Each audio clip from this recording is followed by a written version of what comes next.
നമസ്കാരം. സഹകാരി raise പ്ലസിലെ PSC ഉദ്യോഗാർത്ഥികൾക്ക് സ്വാഗതം. നമ്മൾ ഇന്നൊരു പുതിയ ക്ലാസ്സിലോട്ടാണ് പോകുന്നത്. ഇന്ന് നമ്മൾ പഠിക്കുന്നത് നമ്മുടെ കേരളത്തിലെ നദികളാണ്. കേരളത്തിലെ നദികൾ നമുക്ക് ഡീറ്റെയിൽ ആയിട്ട് പഠിക്കാം. അപ്പോൾ എല്ലാവരും കേരളത്തിലെ നദികൾ പഠിക്കാൻ റെഡി ആയിട്ടിരുന്നോണം കേട്ടോ. ഇവിടെ കേരളത്തിലെ നദികളിൽ നമ്മൾ ആദ്യം കുറച്ച് പ്രീവിയസ് ഇയർ ക്വസ്റ്റ്യൻസ് ചോദിച്ചതെടുത്തിട്ടുണ്ട് കണ്ടോ. കേരളത്തിലെ ഏറ്റവും നീളം കൂടിയ നദി 2025 ചോദിച്ചതാണ്. ഭാരതപ്പുഴ, പമ്പ, പെരിയാർ, ചാല. നമുക്കറിയാം പെരിയാറാണെന്ന് എല്ലാ കുട്ടികൾക്കും അറിയാം. കേരളത്തിലെ ആദ്യത്തെ ജലവൈദ്യുത പദ്ധതിയായ പള്ളിവാസൽ ഏത് നദിയിലാണ്? അതും നമുക്കറിയാം പെരിയാറിലാണ്. മുതിരമ്പുഴ അല്ലേ, ഓർത്തോണം. മുതിരമ്പുഴ പെരിയാറിൻ്റെ പോഷക നദിയായ മുതിരമ്പുഴ നമുക്കറിയാം. പെരിയാറിൻ്റെ പോഷക നദികൾ ഏതെല്ലാം കണ്ടോ, അതെല്ലാം നമ്മൾ പഠിക്കുമെന്ന്. കേരളത്തിലെ ഏറ്റവും കൂടുതൽ ജലവൈദ്യുത പദ്ധതികളുള്ള നദി ഏതാണ്? അതുപോലെ തന്നെ കേരളത്തിൽ 100 കിലോമീറ്ററിലേറെ നീളമുള്ള നദികളുടെ എണ്ണം എത്ര? കേരളത്തിൽ പടിഞ്ഞാറോട്ടൊഴുകുന്ന നദികളുടെ എണ്ണം എത്ര? കേരളത്തിൽ നദികളുടെ നീളത്തിൻ്റെ അടിസ്ഥാനത്തിൽ നീളം കൂടിയത് ആദ്യം എന്ന രീതിയിൽ പട്ടികപ്പെടുത്തുക. ഇതൊക്കെ ചോദിച്ച ചോദ്യമാണ്. ഇപ്പോൾ നമുക്ക് കേരളത്തിലെ നദികൾ നോക്കാം. എന്താണ് കേരളത്തിലെ നദികൾ? കേരളത്തിലെ നദികൾ എന്ന് പറഞ്ഞാൽ നമുക്കറിയാം പ്രകൃത്യാ ഉണ്ടാകുന്ന വലിയ ജലസ്രോതസ്സുകളെയാണ് നമ്മൾ നദികൾ എന്ന് വിളിക്കുന്നത് അല്ലേ. പ്രകൃത്യാ ഉണ്ടാകുന്ന വലിയ ജലസ്രോതസ്സുകളാണ് നദികൾ. നമ്മളൊരു നദിയുമായി ബന്ധപ്പെട്ട ഒരു ഭൂമിശാസ്ത്രം പഠിക്കുമ്പോൾ നദിയുടെ ഭൂമിശാസ്ത്രത്തിൽ നമ്മൾ ആദ്യം അറിഞ്ഞിരിക്കണം കുറച്ച് വാക്കുകൾ. നദീതട പ്രദേശമുണ്ട്, പ്രഭവസ്ഥാനമുണ്ട്, നദീമുഖമുണ്ട്, പതനസ്ഥാനമുണ്ട്, വൃഷ്ടിപ്രദേശമുണ്ട്. ഇതെല്ലാം നദിയുടെ ഭൂമിശാസ്ത്രത്തിൽ വരുന്നതാണ്. എന്താണ്, അതായത് നദിയുമായി ബന്ധപ്പെട്ട പദങ്ങളാണിതെല്ലാം. എന്താണ് നദീതട പ്രദേശം? ഒരു പ്രദേശത്ത് നദിയെ മറ്റ് ജീവജാലങ്ങൾ ആശ്രയിക്കുന്നുണ്ടെങ്കിൽ ആ പ്രദേശത്തെ നദീതട പ്രദേശം എന്ന് വിളിക്കുന്നു. അതായത് ഒരു പ്രദേശത്തെ നദിയെ മറ്റ് ജീവജാലങ്ങൾ ആശ്രയിക്കുന്നുണ്ടെങ്കിൽ ആ പ്രദേശത്തെ നദീതട പ്രദേശം എന്ന് വിളിക്കുന്നു. അതായത് ഇപ്പോൾ ഒരു നദി ഉത്ഭവിക്കുന്നു. ഒരു നദി ഉത്ഭവിക്കുന്ന സ്ഥാനം അതിൻ്റെ പ്രഭവസ്ഥാനമാണ്. ആ ഉത്ഭവിച്ച നദി ഒഴുകുമല്ലോ. അപ്പോൾ ഒഴുകുമ്പോൾ അത് ഒഴുകുന്ന ഭാഗത്ത് ഏതെങ്കിലും ജീവജാലങ്ങൾ അതിനെ ആശ്രയിക്കുന്നുണ്ടെങ്കിൽ ആ പ്രദേശമെല്ലാം നദിയുടെ എന്തായിരിക്കും? നദീതട പ്രദേശമായിരിക്കും. അടുത്തത് പ്രഭവസ്ഥാനം. എന്താണ് പ്രഭവസ്ഥാനം? നീരൊഴുക്ക് ശക്തി പ്രാപിക്കുന്ന സ്ഥാനമാണ് പ്രസ്തുത നദിയുടെ പ്രഭവസ്ഥാനം. നീരൊഴുക്ക് ശക്തി പ്രാപിക്കുന്ന സ്ഥാനം, അതാണ് ഒരു നദിയുടെ പ്രഭവസ്ഥാനം എന്ന് പറയുന്നത്. ഇനി എന്താണ് നദീപഥം? ഒരു നദി ഒഴുകി ആ നദി ഒഴുകി വരുന്ന ചാല്. അതായത് ഇപ്പോൾ ഉദാഹരണം നമ്മൾ സിമ്പിളായിട്ട് ഇപ്പോൾ വരയ്ക്കുവാണ്. ഒരു മല, ഒരു നദി ഉത്ഭവിച്ചിങ്ങനെ ഒഴുകുന്നു. ഈ ഒഴുകി വരുന്ന ഈ ചാലിനെയാണ് നമ്മൾ എന്തെന്ന് പറയുന്നത്? നദീപഥം എന്ന് പറയുന്നത്. നദീപഥം എന്ന് പറയുന്നത് വ്യക്തമല്ലേ? നീരൊഴുക്കിൻ്റെ ചാല്. അത് നീരൊഴുക്ക് എങ്ങനെയും ഒഴുകി പോകാം, അതാണ് നദീപഥം. വ്യക്തമല്ലേ? ഓക്കെ അല്ലേ? അപ്പോൾ നദീപഥം എന്ന് പറഞ്ഞാൽ നീരൊഴുക്കിൻ്റെ ചാലിനെ നമ്മൾ നദീപഥം എന്ന് വിളിക്കും. നീരൊഴുക്കിൻ്റെ ചാലാണ് നദീപഥം. അടുത്തത് കണ്ടോ, അതായത് എന്താണ് നദീമുഖം അല്ലെങ്കിൽ പതനസ്ഥാനം? ഒരു നദി ചെന്ന് കടലിലോ കായലിലോ ചെന്ന് ചേരും ആണേ. ആ ചേരുന്ന ഭാഗമാണ് ആ പ്രസ്തുത നദിയുടെ ആ വീഴുന്ന ഇടം. ആ ഇടമാണ് നദീമുഖം അല്ലെങ്കിൽ നമ്മുടെ പതനസ്ഥാനം എന്ന് പറയുന്നത്. അതായത് നദീമുഖം, പതനസ്ഥാനം എന്ന് പറഞ്ഞാൽ ഒരു നദി കടലിലേക്കോ മറ്റ് ജലാശയങ്ങളിലേക്കോ ഒഴുകി വീഴുന്ന ഇടം. വ്യക്തമല്ലേ? എന്താണ് പോഷക നദികൾ? പോഷക നദികൾ എന്ന് പറഞ്ഞാൽ ഇപ്പം നമ്മൾ പറഞ്ഞ ഒരു നദി ഉത്ഭവിച്ച് കഴിയുമ്പോൾ ആ നദിയെടുത്ത് ചെറുതും വലുതുമായ അനേകം പോഷക നദികൾ വന്ന് ചേരും. ചെറുതും വലുതുമായ അനേകം നദികൾ വന്ന് ചേരും. ആ ചേരുന്നതൊക്കെ ആ നദിയുടെ പോഷക നദികളാണ്. സ്വന്തം ജലപ്രവാഹം പ്രധാന നദിയിലേക്ക് ലയിപ്പിക്കുന്ന ചെറു നദികളാണ് പോഷക നദികൾ. എന്താണ് നദീവ്യൂഹം? നദീവ്യൂഹം എന്ന് പറഞ്ഞാൽ റിവർ സിസ്റ്റം എന്നൊക്കെ പറയും. നദീവ്യൂഹം ഒരു നദിയുടെ ജലപ്രവാഹവും വഹനശേഷിയും വർദ്ധിപ്പിക്കുന്ന രീതിയിൽ പോഷക നദികൾ പ്രധാന നദിയുമായി ചേരുന്ന പ്രതിഭാസം. അതായത് ഇപ്പോൾ ഒരു നദി ഒഴുകുന്നു, ഉത്ഭവസ്ഥാനത്തുനിന്ന് ഉത്ഭവിച്ചൊഴുകുന്നു. അതിൻ്റെ ജലപ്രവാഹവും വഹനശേഷിയും വർദ്ധിപ്പിക്കണമെങ്കിൽ അതിലോട്ട് പല പോഷക നദികൾ വന്ന് ചേരും. അങ്ങനെ പോഷക നദികൾ വന്ന് ചേരുന്ന ആ പ്രതിഭാസം, ആ ചേരുന്ന ഇടമാണ് അവിടെ നദീവ്യൂഹം ഉണ്ടാകുന്നത്. വ്യൂഹം ഉണ്ടാകുന്നത്. വ്യക്തമല്ലേ? ഇനി എന്താണ് നീർവാഴ്ചാ പ്രദേശം അല്ലെങ്കിൽ നീർത്തട പ്രദേശം? ഒരു നദിയിലേക്കോ അരുവിയിലേക്കോ ഉള്ള എല്ലാ ജലവും, മഴവെള്ളം ഉൾപ്പെടെ, അത് ഏത് ജലവുമാകാം, മഞ്ഞുരുകിയ ജലം എന്തുമാവാം, അത് ശേഖരിക്കപ്പെടുന്ന ഭൂപ്രദേശമാണ് നീർവാഴ്ചാ പ്രദേശം. അതായത് ഒരു നദിയിലേക്കോ അരുവിയിലേക്കോ ഉള്ള എല്ലാ ജലവും, മഴവെള്ളം ഉൾപ്പെടെ, മഞ്ഞുരുകിയ വെള്ളമാവാം, എന്തോ ആവട്ടെ, ഒരു നദിയിലേക്കോ അരുവിയിലേക്കോ ഉള്ള എല്ലാ ജലവും അത് ശേഖരിക്കപ്പെടുന്ന ഭൂപ്രദേശത്തെ നീർവാഴ്ചാ പ്രദേശമെന്ന് വിളിക്കുന്നു. ഒരു നദിയുടെ ജീവനാഡിയായി നീർവാഴ്ചാ പ്രദേശത്തെ കണക്കാക്കുന്നു. അപ്പോൾ ഒരു നദിയുടെ ജീവനാഡി എന്ന് പറയുന്നത് നീർവാഴ്ചാ പ്രദേശമാണ്. ക്ലിയർ അല്ലേ? ഒരു നദിയുടെ എന്താണ് ജീവനാഡി? ഒരു നദിയുടെ ജീവനാഡിയായി നീർവാഴ്ചാ പ്രദേശത്തെ കണക്കാക്കുന്നു. കേരളത്തിൽ 44 നദികളുടെ ആകെ നീർവാഴ്ചാ പ്രദേശം 27,739 ചതുരശ്ര കിലോമീറ്ററാണ്. കണ്ടോ? മറക്കരുത്. കേരളത്തിലെ 44 നദികളുടെ ആകെ നീർവാഴ്ചാ പ്രദേശം, ആകെ നീർവാഴ്ചാ പ്രദേശം എന്ന് പറയുന്നത് 27,739 27,739 ചതുരശ്ര കിലോമീറ്ററാണ്. ആകെ നീരൊഴുക്ക് മാത്രം 7,000, കണ്ടോ, ആ നദികളുടെ നീരൊഴുക്ക് മാത്രം 7,790 ഘനമീറ്ററാണ്. നീരൊഴുക്ക് 7,790 ഘനമീറ്ററും നീർവാഴ്ചാ പ്രദേശം 27,739 ചതുരശ്ര കിലോമീറ്ററുമാണ്. അതായത് നദിയിലേക്കോ അരുവിയിലേക്കോ വരുന്ന ജലം ശേഖരിക്കുന്ന ഭൂപ്രദേശങ്ങൾ അത് 27,739 ചതുരശ്ര കിലോമീറ്റർ കിടപ്പുണ്ട്. എന്നാൽ ആ നദികൾ ഒഴുകുന്ന നീരൊഴുക്ക് വെറും 7,790 ഘനമീറ്ററാണ്. ഇനി നമ്മൾ ഈ 2,000-നും 20,000 ചതുരശ്ര കിലോമീറ്ററും നീർവാഴ്ചാ പ്രദേശം അല്ലെങ്കിൽ വൃഷ്ടിപ്രദേശമുള്ള നദികളെയാണ് നമ്മൾ ഇടത്തരം നദികളെന്ന് വിളിക്കുന്നത്. അതായത് നമുക്ക് കഴിഞ്ഞ ഒരു പരീക്ഷയ്ക്ക്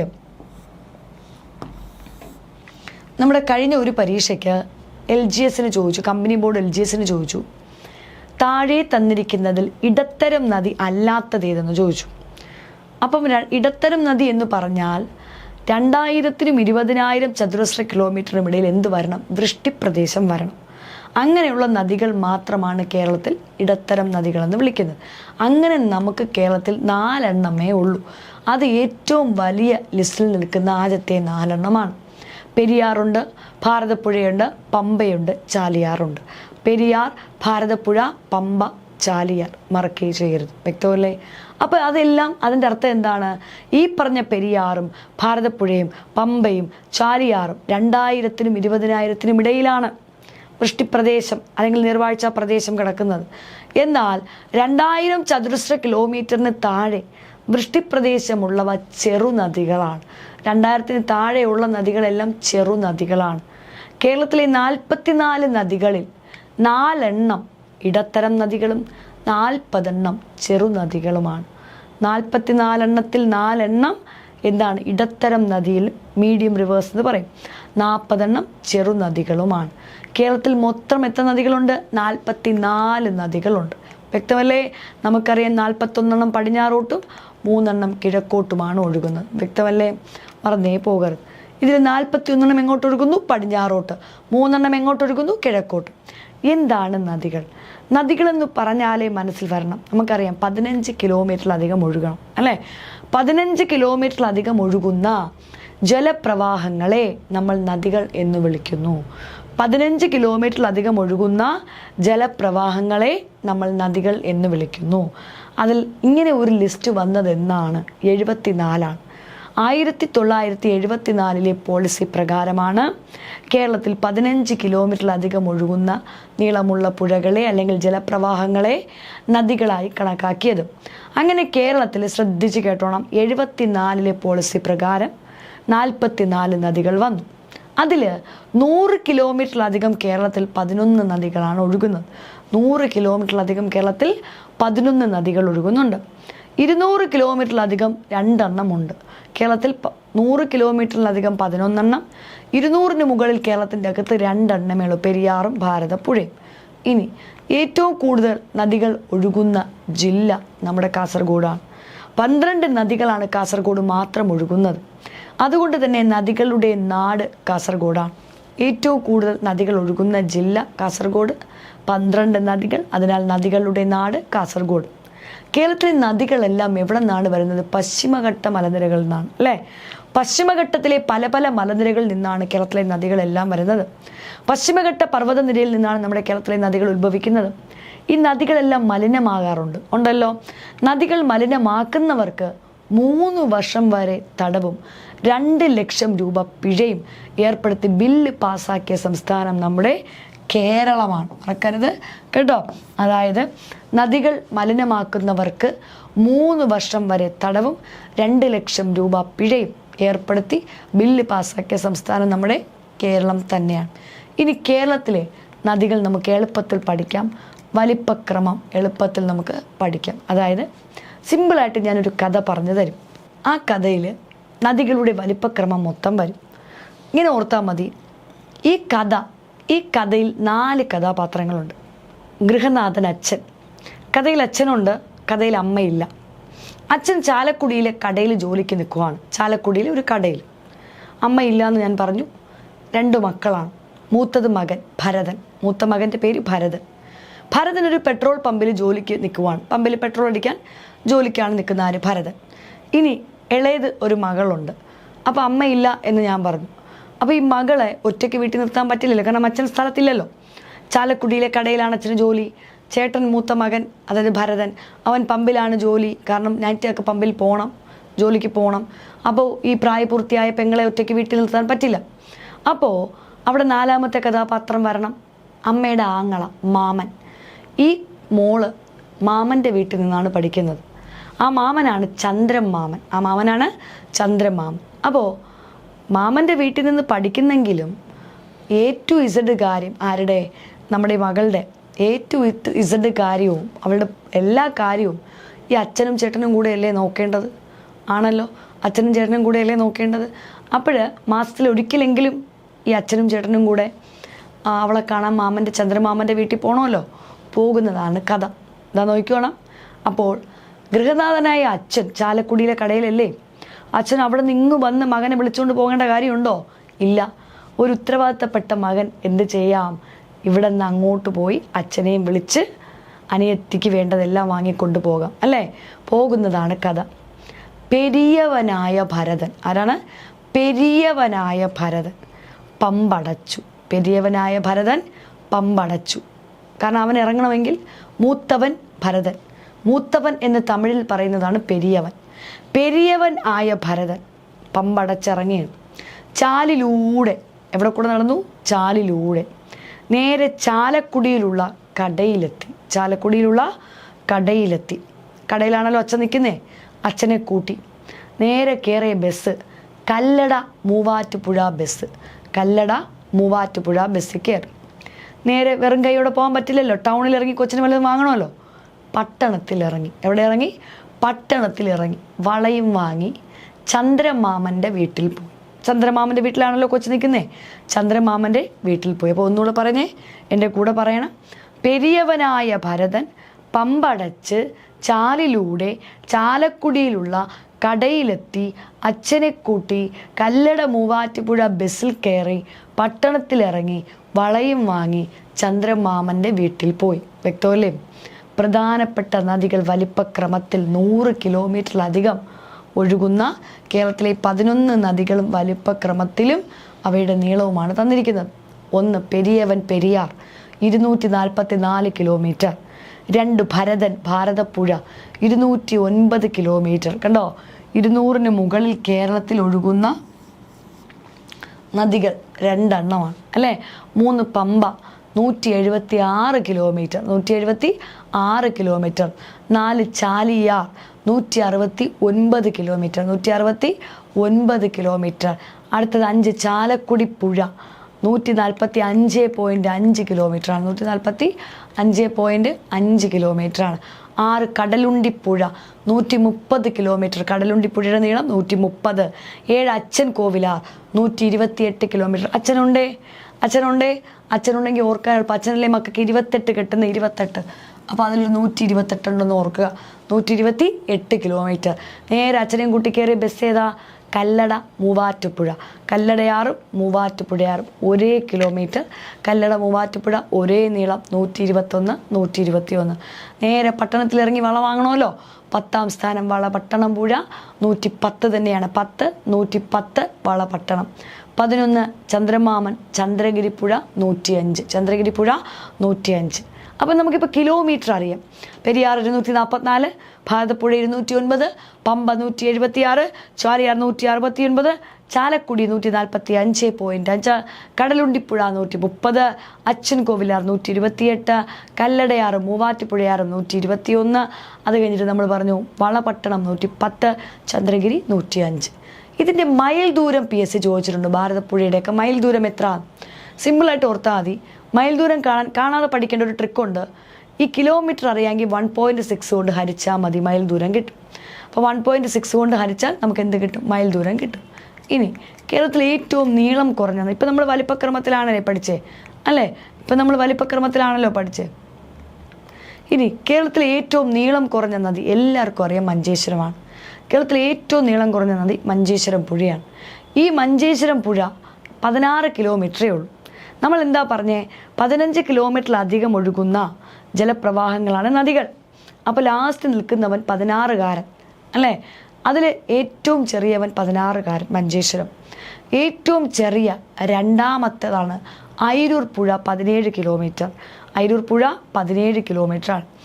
ഏറ്റവും ചെറിയ മൂന്നാമത്തവനാണ് നമ്മുടെ രാമപുരം പുഴ. 3ാം സ്ഥാനം രാമപുരം പുഴയാണ്, 19 കിലോമീറ്ററാണ്. രാമപുരം പുഴ 19 കിലോമീറ്ററാണ്.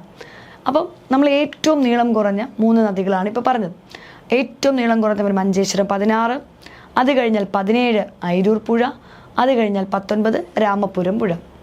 കടലിൽ പതിക്കുന്ന ഏറ്റവും നീളം കുറഞ്ഞ നദി അത് നമ്മുടെ രാമപുരം പുഴയാണ്. ഇങ്ങനെ ഓർത്താൽ മതി. 16കാരനായ മഞ്ചേശ്വരം വടക്കേറ്റമാണ്, കടലിൽ തന്നെയാണ് പോകുന്നത്. പക്ഷേ ഡയറക്റ്റ് കടലിൽ പതിക്കാനുള്ള നീളം ആർക്കില്ല? മഞ്ചേശ്വരത്തിനില്ല. ഉപ്പളക്കായലിൽ ചേർന്നാണ് മഞ്ചേശ്വരം അറബിക്കടലിൽ പോയി പതിക്കുന്നത്. ക്ലിയർ അല്ലേ? അതായത് 16കാരൻ മനസ്സിൽ വരണം. 10ാം ക്ലാസ് കഴിഞ്ഞ് നിൽക്കുന്നു, +1 പോവുകയാണ് 16കാരൻ. കടൽ ഡയറക്റ്റ് കാണാനുള്ള ലൈസൻസ് ഉണ്ടോ? ഇല്ല. അവൻ ഉപ്പയുടെ കൈ പിടിച്ച് വേണം കടൽ കാണാൻ. ഉപ്പളക്കായലിൽ ചേർന്ന് അറബിക്കടലിൽ പതിക്കുന്നവനാണ് മഞ്ചേശ്വരം അല്ലേ? 2ാം സ്ഥാനം അയിരൂർ പുഴ, അവനും 17കാരനാണ്, 17 കിലോമീറ്റർ. അപ്പോൾ അവനും ഡയറക്റ്റ് കടൽ കാണാൻ ലൈസൻസ് ഇല്ല. എന്നാൽ 19കാരനുണ്ട് രാമപുരം പുഴ, അവന് പ്രായപൂർത്തിയായി ലൈസൻസ് കിട്ടി. അവനാണ് കടലിൽ പതിക്കുന്ന ഏറ്റവും നീളം കുറഞ്ഞ നദി രാമപുരം പുഴ, കണ്ണൂർ ജില്ല. ക്ലിയർ അല്ലേ? എന്നാൽ ദക്ഷിണ കേരളത്തിലെ ഏറ്റവും ചെറിയ നദി ചോദിച്ചാൽ അയിരൂർ പുഴയാണ്. കേരളത്തിലെ ഏറ്റവും ചെറിയ നദി മഞ്ചേശ്വരം, കാരണം വടക്കാണ്. ദക്ഷിണ കേരളത്തിലെ തെക്ക് ഭാഗം കേരളത്തിലെ ഏറ്റവും ചെറിയ നദി അയിരൂർ പുഴയാണ്. കാരണം അയിരൂർ പുഴയുടെ ഉത്ഭവം നാവായിക്കുളം, കൊല്ലം.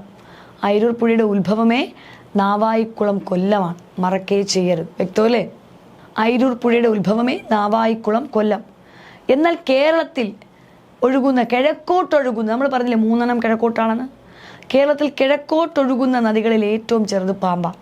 കേരളത്തിൽ കിഴക്കോട്ടൊഴുകുന്ന നദികളിൽ ഏറ്റവും ചെറുത് പാമ്പാറാണ്. ക്ലിയർ അല്ലേ? അടുത്തത് ഓരോ നദികളായിട്ട് നമുക്ക് നോക്കാം. ഫസ്റ്റ് പെരിയാർ. പെരിയാർ എന്ന് പറയുമ്പോൾ മനസ്സിൽ വരണം, പെരിയാറിൻ്റെ വൃഷ്ടിപ്രദേശം ടെക്സ്റ്റിലുണ്ട്, മസ്റ്റായിട്ട് അറിയുക. വൃഷ്ടിപ്രദേശം 5243 ചതുരശ്ര കിലോമീറ്റർ. കണ്ടോ? പെരിയാറിൻ്റെ വൃഷ്ടിപ്രദേശം, ക്യാച്ച്മെൻറ്റ് ഏരിയ. പെരിയാറിൻ്റെ വൃഷ്ടിപ്രദേശം എത്രയാണ്? 5243.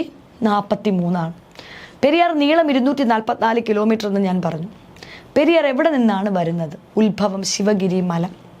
ശിവഗിരി മലയുടെ ഭാഗമായ ചൊക്കാംപെട്ടി മലനിരകൾ, തമിഴ്നാട്, കേരളം തമിഴ്നാട് ബോർഡറാണ് കിടക്കുന്നത്.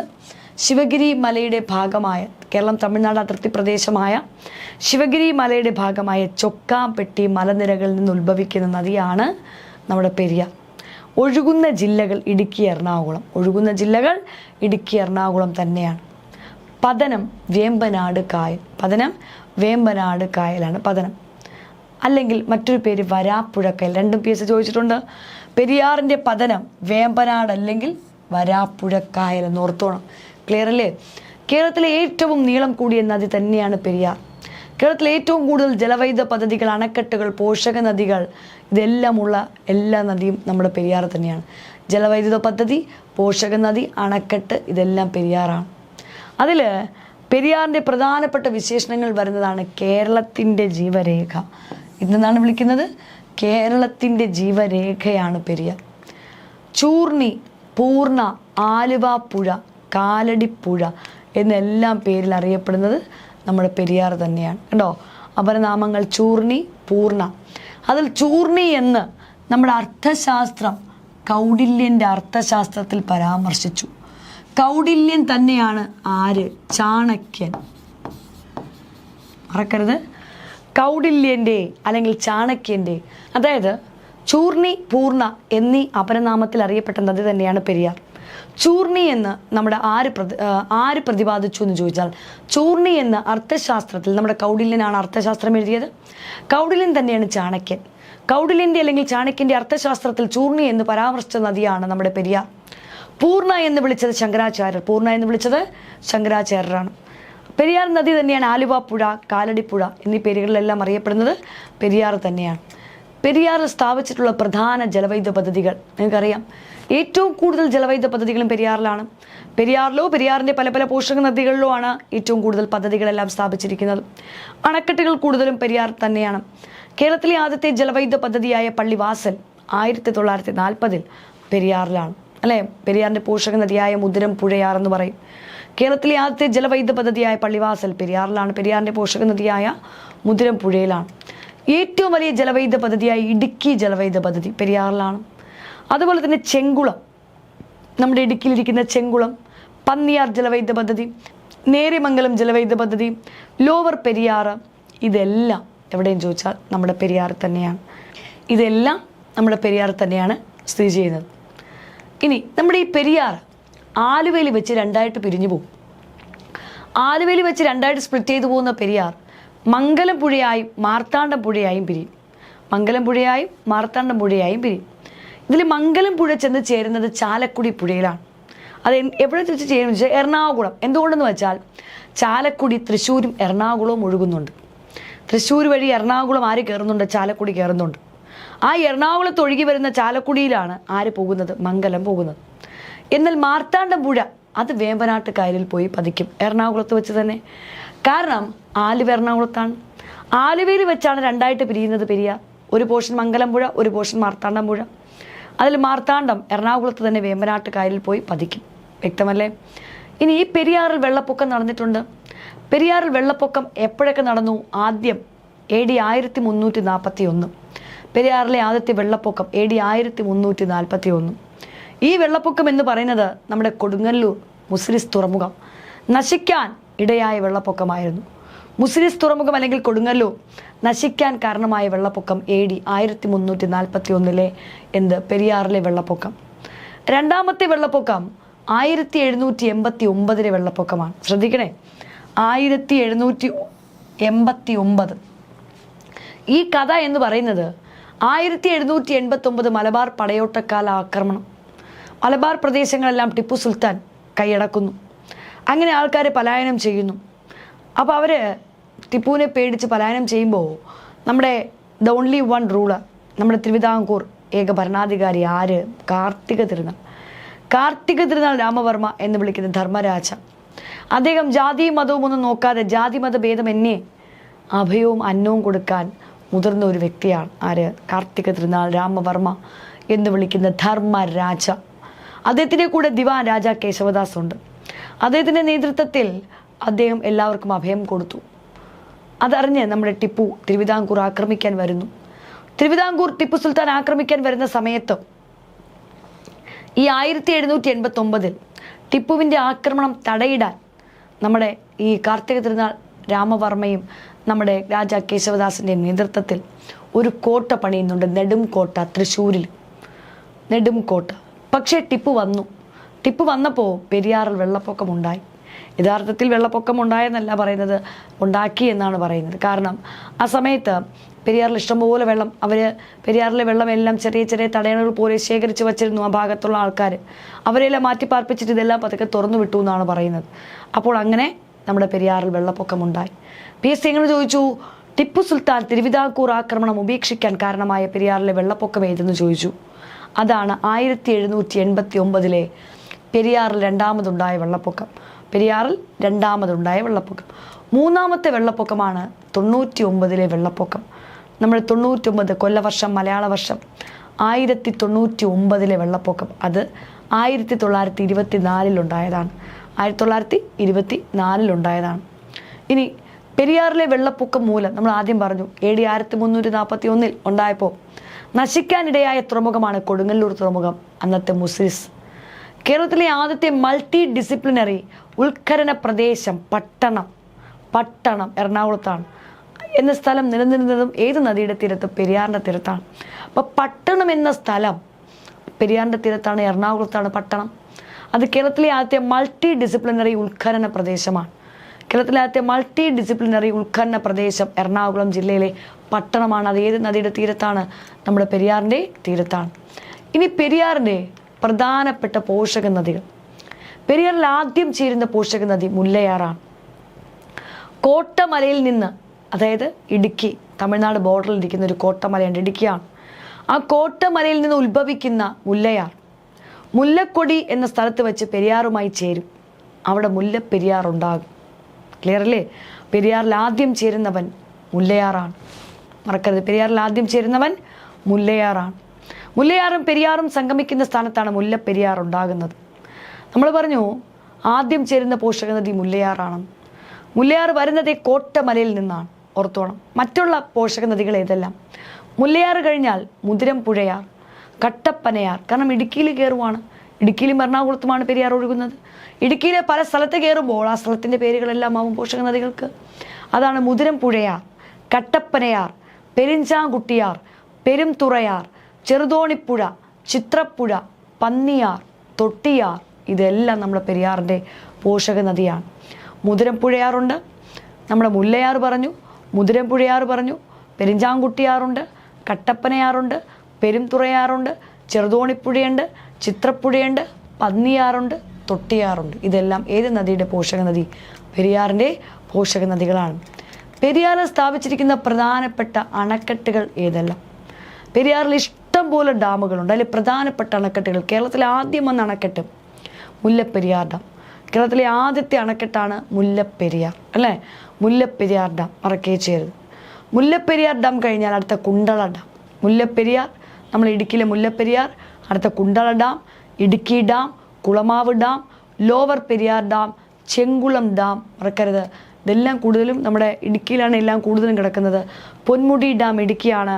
എന്നാൽ ഭൂതത്താൻ കെട്ട് എറണാകുളത്താണ്. ഭൂതത്താൻ കെട്ട് ഡാം എറണാകുളത്താണ്. മാട്ടുപ്പെട്ടി ഡാം ഇടുക്കിയാണ്.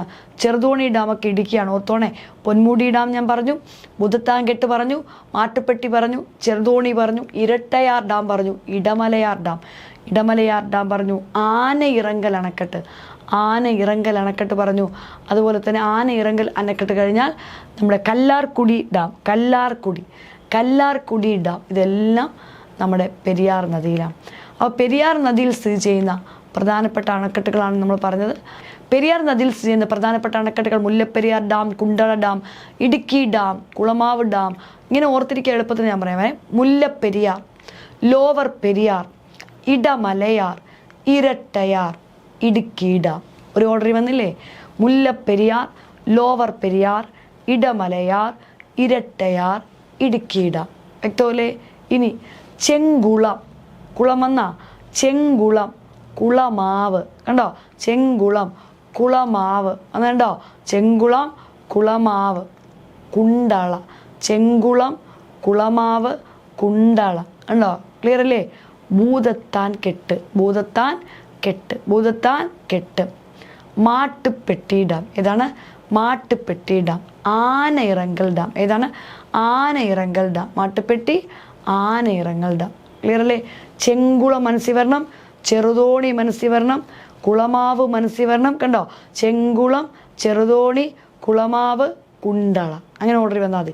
ചെങ്കുളം, ചെറുതോണി, കുളമാവ്, കുണ്ടള. അത് കഴിഞ്ഞാൽ ഭൂതത്താൻ കെട്ട് ഞാൻ പറഞ്ഞു. എറണാകുളത്തെ ഭൂതത്താൻ കെട്ട് ഞാൻ പറഞ്ഞു, ഓർമ്മ വേണം. വ്യക്തമല്ലേ? പിന്നെ നമ്മൾ ഭൂതത്താൻ കെട്ട്, മാട്ടുപ്പെട്ടി പറഞ്ഞു. മാട്ടുപ്പെട്ടിയും ആനയിറങ്ങലും, മാട്ടുപ്പെട്ടിയും ആനയിറങ്ങലും, മാട്ടുപ്പെട്ടിയും ആനയിറങ്ങലും. അത് കഴിഞ്ഞാൽ പൊന്മുടി ഡാമും കല്ലാർകുടി ഡാമും. പൊന്മുടി ഡാമും കല്ലാർകുടി ഡാം ഇതെല്ലാം നമ്മുടെ പെരിയാർ നദിയിലാണ് കിടക്കുന്നത്. ഇനി പെരിയാറിൻ്റെ തീരത്ത് നമ്മൾ എന്തൊക്കെയുണ്ട്? മലയാറ്റൂർ പള്ളി, എറണാകുളം ജില്ലയിലെ മലയാറ്റൂർ പള്ളി പെരിയാറിൻ്റെ തീരത്താണ്. ആലുവ അദ്വൈതാശ്രമം, ശ്രീനാരായണ ഗുരു നിർമ്മിച്ച ശ്രീനാരായണ ഗുരുവിൻ്റെ ആലുവ അദ്വൈതാശ്രമം, ശ്രീനാരായണ ഗുരുവിൻ്റെ ആലുവ അദ്വൈതാശ്രമം.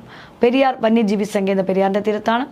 കാലടി, ശ്രീ ശങ്കരാചാര്യരുടെ ജന്മസ്ഥലമായ കാലടി പെരിയാറിൻ്റെ തീരത്താണ്. ആലുവയിൽ പ്രസിദ്ധമായ ആലുവ ശിവരാത്രി മഹോത്സവം നടക്കുന്നത് പെരിയാറിൻ്റെ തീരത്താണ്. നമ്മുടെ കാലടി ശങ്കരാചാര്യരുടെ സ്ഥലമായതുകൊണ്ട് ആദിശങ്കര കീർത്തി സ്തംഭ മണ്ഡപം അവിടെയുണ്ട്. ആദിശങ്കര കീർത്തി സ്തംഭ മണ്ഡപമുണ്ട്. തേക്കടി വന്യജീവി സങ്കേതം, പെരിയാർ തന്നെയാണ് തേക്കടി വന്യജീവി സങ്കേതം, പെരിയാർ തന്നെയാണ് തേക്കടി വന്യജീവി സങ്കേതം. തട്ടേക്കാട് പക്ഷി സങ്കേതം, എറണാകുളം തട്ടേക്കാട് പക്ഷി സങ്കേതം. ഇതെല്ലാം നമ്മുടെ പെരിയാറിൻ്റെ തീരത്താണ്. അപ്പോൾ ഇത്രയും നമ്മൾ പറഞ്ഞത് നദികളുടെ ഇൻട്രൊഡക്ഷൻ പറഞ്ഞു, വൃഷ്ടിപ്രദേശം പറഞ്ഞു, നദീതടം പറഞ്ഞു, നദീപദങ്ങളെല്ലാം പറഞ്ഞു. അത് കഴിഞ്ഞിട്ട് നമ്മൾ പെരിയാറിലോട്ട് പോയി. വ്യക്തമല്ലേ? ഇത്രയും ഡീറ്റെയിൽ ആയിട്ട് നമ്മൾ പെരിയാറിനെ കുറിച്ച് പറഞ്ഞു. വ്യക്തമല്ലേ? വ്യക്തമായിട്ട് പറഞ്ഞു. Thank you.